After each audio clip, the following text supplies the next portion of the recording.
કરી દીધા એટલે ખોટું કહ્યું. તો એ જ વખતે ઔરંગઝેબ બાદશાહનો સૂબો અમદાવાદનો હતો ને, એણે અહીંયા ચડાઈ કરી અને કેળ મોકલી દીધું કે તમે આવી અને અહીંયા તમારો કર બાકી ભરી જાઓ. તો એટલે કર તો ભરાય એવી પરિસ્થિતિ હતી ને એ વખતે. તો રાજા અને વજીર ગયા અમદાવાદ સુલેહ કરવા માટે, ભાઈ કોઈ મદદ માંગી લે કે સમય માંગી લે એના માટે. તો ત્યાં ગયા, અહીંયા રાણીઓમાંથી મેળવો, તેમણે જોયું તો અહીંયા વાણી અવતરતી. તો એ વખતે મહેરાજ ઠાકુર, સાવલિયા ઠાકુર અને ઉત્તમ ઠાકુર ત્રણ ભાઈઓ હતા. તો મહેરાજ ઠાકુરે એ વખતે વિરહ કર્યો. એમને દિલમાં દુઃખ થયું કે રાજજી મેં કયો એવો ગુનો કર્યો છે, મેં ખોટું કામ કર્યું છે જેથી અમારે આ દિવસ જોવાના. તો એ વખતે એમને ખૂબ જ વિરહ કર્યો અને છેલ્લે કે હવે મારે આવું જીવન કશું કામ નથી. તો મહેરાજ ઠાકુરે તો પોતાના અનુભવથી દબાઈ દીધો. એટલે જીવ નીકળતો તો એ જ વખતે રાજ્યના રાજી અમને દેખાયા સામે. એ જ જગ્યાએ શ્યામાજી દેખાયા, દેવચરી પણ દેખાયા. રાજ્ય કીધું હું તારી અંદર આવી ચિંતા કરીશ. તો એ વખતે મહેરાજ ઠાકુર જે જીવ હતો તો નતો રહ્યો. પછી તો એ શરીર એ હતું પણ અંદર તો શક્તિ રાજ્યની આવી ગઈ. તો અને એમના દ્વારા બધી વાણીનું બોલવાનું શરૂ થઈ ગયું. તો એ વખતે જેલમાં કશું હતું નહીં. તો ઉદ્ધવ ઠાકુર જોડે જે હતા ને એમના નાના ભાઈ, તેમણે ત્યાં કોલસા પડેલા ને, એ કોલસાથી અત્યારે તમે જામનગર નવસારી જામનગર પુરાવા પર વાણી છે ત્યાં એ લખી લીધી. અને આ બધી વાણી કે એક જ દિવસે કે એક સાથે નથી આવતા, જુદી જુદી જગ્યાએ એનું પ્રકરણ પણ આવ્યું આગળ કે કઈ વાણીનું અવતરણ ક્યાં થયું. તો એ રીતે ત્યાં જેલમાં જે અવતરણ થયું એ 3 ગ્રંથ થયા: રાસ, પ્રકાશ અને કટરુતિ. અને કલશ ગ્રંથ 2 થઈ ગયો. પછી લગભગ 1 વર્ષ થયું, રાજા આવી ગયા એટલે એમને થોડી કહેતા કે ભાઈ તમે સરોપાવ આપે છે અને એમને જુનાગઢ નામનું ગામ પણ આપી દીધું. તો ગામમાં સૌ જુનાગઢ જાય છે. તો એ વાણી એ રીતે જુદી જુદી જગ્યાએ દીપબંદર જતા હતા ને એ પેલા પ્રગટ વાણી ઉતરી. તો એમ અલગ અલગ જગ્યાએ વાણી ઉતરી. જો ચિંતામણીને જગાવવાનું હતું તો ચિંતામણીએ એમની વિનંતી કરેલી થઈ છે કે તમે મારી ખંડણી કરો, મને ઠપકો આપજો, પણ મને ખબર પડે એટલું બીજાને સાંભળતા ના કર્યું. કારણ કે બધા મારા 1000 શિષ્યો છે, હું એમનો ગુરુ છું અને એમને સાંભળતા મને પકડાવું કેવું લાગશે. એટલું કઈ ચિંતામણી તો જતા પણ આખી રાત જાગ્યા છે શ્રીજી. એમને એવું કરું તે ખબર પડે, બીજાને ખબર ના પડે. ત્યારે એમણે રાજ્યની યાત્રા મૂળ સ્વરૂપ પરમધામમાં બેઠેલ રાજ્ય મહારાજ એમને મુખેથી વાણીનો અવતર કરાયો. તો એ સુનોય સત્કે બંજારે એ પ્રકરણ છે ને, એ કિરણતનનું 6ઠું પ્રકરણ છે. કિરણતન તો એમ અલગ અલગ જગ્યાએ આ વારે રે વારી લલિતાબેન દેવ રાજારામ જનરલમેન છે ત્યાં બેઠતા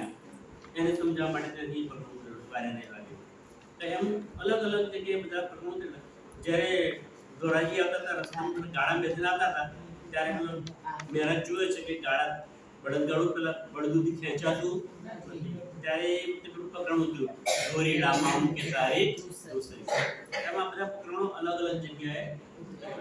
અને પછી તો ત્યાંથી બહાર નીકળી ગયા. પછી તો જ્યારે પછી તો એમની સાથે જ્યારે જન્મ પકડવાની સુરતમાં બધા એમની સાથે આવી ગયા.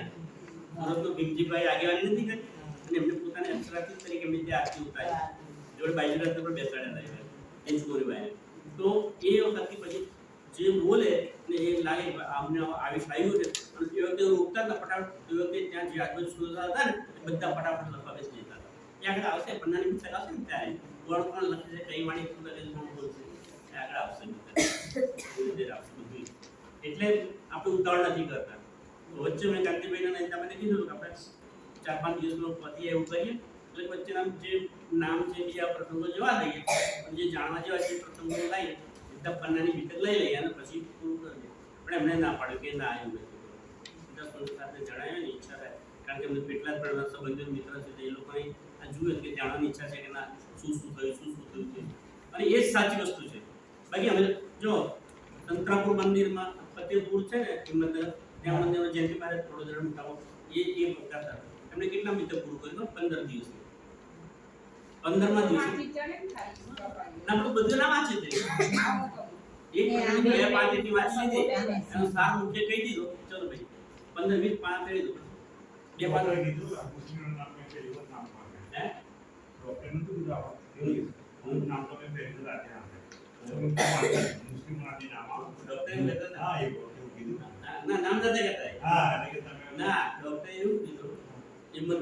કારણ કે સિપારા નામ તો બરાબર કે કુરાનનું સિપારા પ્રકરણ પહેલા તો પ્રકરણનું નામ શું છે બીજું બોલા છે તો મેં કીધું અલીફ લામ મીમ એટલે અલીફ લામ મીમ અને બીજું પ્રકરણ મેં તો સહી બોલ પછી ત્રીજું તીતર હતું એટલે એ એમને ખબર હોય પણ આગળ પાછળ થઈ જાય તો માણસ છે એટલે મને જયેશભાઈ બધા કહો એટલે મને ક્યાં ડોક્ટરનું સતત રીડિંગ કરું મને સતત ચાલુ રાખું એટલે આપણને એ આગળનું ભેર નથી ડોક્ટર આગળ તો હું એમના ચરણની ધૂળ બરાબર નથી હું હા એમના દ્વારા જ મને આ બધું મળે છે પણ એ મહાન છે પોતે એ મહાન છે એટલે આપણને મહાન બરાબર એ મહાન છે એટલે આપણને મહાન છે બાકી કોઈ બીજા ના કહી શકે જે વ્યક્તિ પોતાનું જેને ભણાવ્યું એને મહાન કહે એટલે એ પોતે મહાન કહેવાય. એટલે એ જે મોટો માણસ તો પોતે પછી મોટાઈ ના કરે બીજાને મોટો બનાવે બીજાને મોટો આપે એમ ડોક્ટર આપણને મોટા બનાવે પણ વાસ્તવમાં એ જ મહાન છે. એટલે વાણીનું અવતરણ અલગ અલગ જગ્યાએ થયું છે.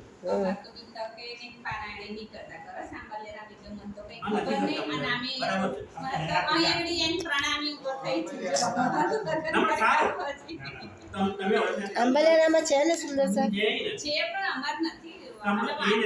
અત્યારે આ બીજ બોલી વાત કરો છૂટી વાત કરું છું ખૂબ જ મજા આવે. કલ્પના અમે એ નરેશભાઈની ઘરે બેસતા થયા ને અને અમે 65 થી 70 દિવસ કન્ટિન્યુ બધું બીટેક સામે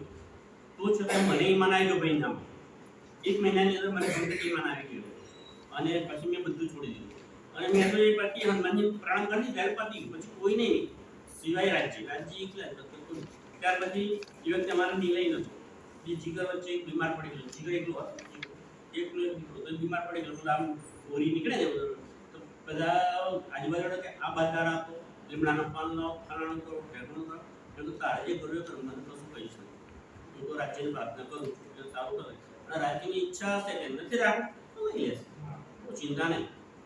રાજ્યની જેમ આપણે રાખે રહી ગયું એટલે આ જોડે જોડે આવતા તો એ નહીં પેલા મહાદેવ ગયા હતા ત્યાં પૂજા કરે છે મને કે મને નાડી લાવી આવ્યું મને ફૂલ આ લાવી આવ્યું અગરબત્તી હું લાવી આવ્યું પણ મને ત્યાં બેસવાનું ના કહી જોડે પૂજા તારી શ્રદ્ધા છે તો તારી શ્રદ્ધાને હું નીતું તું કરે તારે હેલ્પ આવ્યું હું મદદમાં તને મૂકવા આવું અને પતી જાય તમે ઘેરે લઈ આવો હું કરતો પછી એમ તમે 2-3 વર્ષ પછી 3-4 વર્ષ સુધી હોળી આવે ને તો હોળી પર બધી અમે પિંડિકોને રહેતા તો આજુબાજુવાળા બધી સ્ત્રીઓ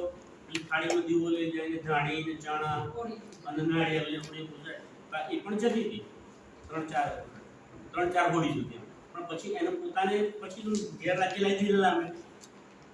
પણ એ ત્યારે નથી માનતા તારા રાજ્ય હતા ન સાચી હતું હું માનતો પણ એ વખતે હું ક્યાં નહીં માનતો નરેન્દ્ર ઘેરથી એક કિતાબ લઈ જાઉં ને પેલા રાસ કિતાબ આપો તો રાસ કિતાબ પૂરી થાય પાછી આપી જાઉં તો પછી પેલા પ્રણભાઈ જે મહેશભાઈ આવે તે બપોરે થાય પેલા મહેશભાઈ મારી બેઠા એ મહેશભાઈની ઘેરથી પછી રાજ્ય લઈ આવો પછી એમની ઘેર વાંચી નાખ્યો પછી સુનિતાબેનની ઘેરથી લઈ આવો રાજ્ય ત્યાંથી એ વંચાઈ જાય પછી બીજાને પછી કાંતિભાઈ લાવે ને પછી કાંતિભાઈ ત્યાંથી લઈ ગયો એમ કરી કરીને હું રાજ્ય પૂરા કરતો હતો પણ એમ લગભગ મેં 10 વખત રાજ્યનું ફિલ્મ કર્યું 18,758 10 વખત વાંચી બધી પણ ત્યાં સુધી હું રાજ્ય લાવ્યો નહોતો પણ પછી હું ચર્ચા કરતો એ વખતે હાડગુડ એક વખત જવાનું થયું તો ત્યાં બીજે 2-3 મહારાજ પણ આવેલા હતા પણ એકદમ પલવીબેન હતા તો ત્યાં જ્યારે ચર્ચા કરવા ગઈ પેલા મહારાજ શું નામ એનું જોરદાર મહારાજ રાજદાસ હે રાજદાસ આપણે જોરદાર જોરદાર તમારા જો મેં હાડગુડ કોઈ ચર્ચા કરવાના પારાયણ કરી દીધું પૂર્ણાવતી પર ચોપાયા ને ત્યારે લગ્ન મહારાજ મોટા શું કરે છે તમારી પાસે પલાડે અને જે ચોપાઈ હોય ને